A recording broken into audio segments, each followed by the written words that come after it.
Mayong adlaw, nang hinaot karon ang Department of Health kung DOH-11 nga mapalapdan pa ang serbisyo sa mga treatment hub o mga testing center aron mabatukan sa matag probinsya sa Davao Region ang Human Immunodeficiency Virus kung HIV.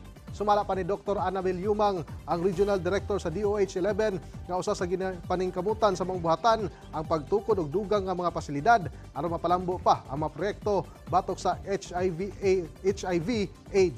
Tambag sa DOH-11 nga mas angayan nga magpa-test sa mga HIV clinics imbis mo gamit og mga HIV testing kits nga makita diha sa online alang sa mas maayo ug sakto nga interpretasyon sa resulta sa HIV test. Kini tungod sa HIV diagnosis usa sa kaproseso nga kinahanglan nga moagi sa pre-testing ug counseling aron pa ma-identify ang tupmang treatment niini. Sa kasamtangan, nahimutang tanan dinhi sa Davao City ang tulo ka mga HIV Treatment Center dinhi sa Rion 11.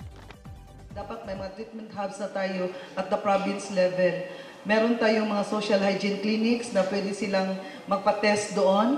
No? So yun ang mga efforts ng Department of Health, especially our HIV/AIDS program.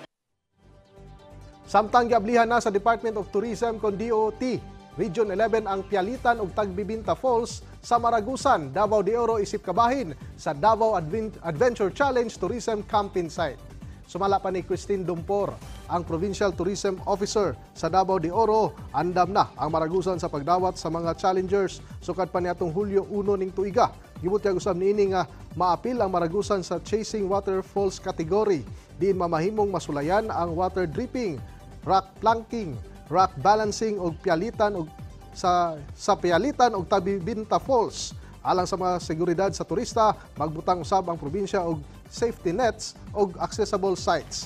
Nakigalayon usab ang DOT-11 sa uban pang local government unit, DOT accredited establishment, tour operators ug mga guide sa pagmugna og packages alang sa nagkadiyang interest ug skills levels sa mahiligon ug adventure.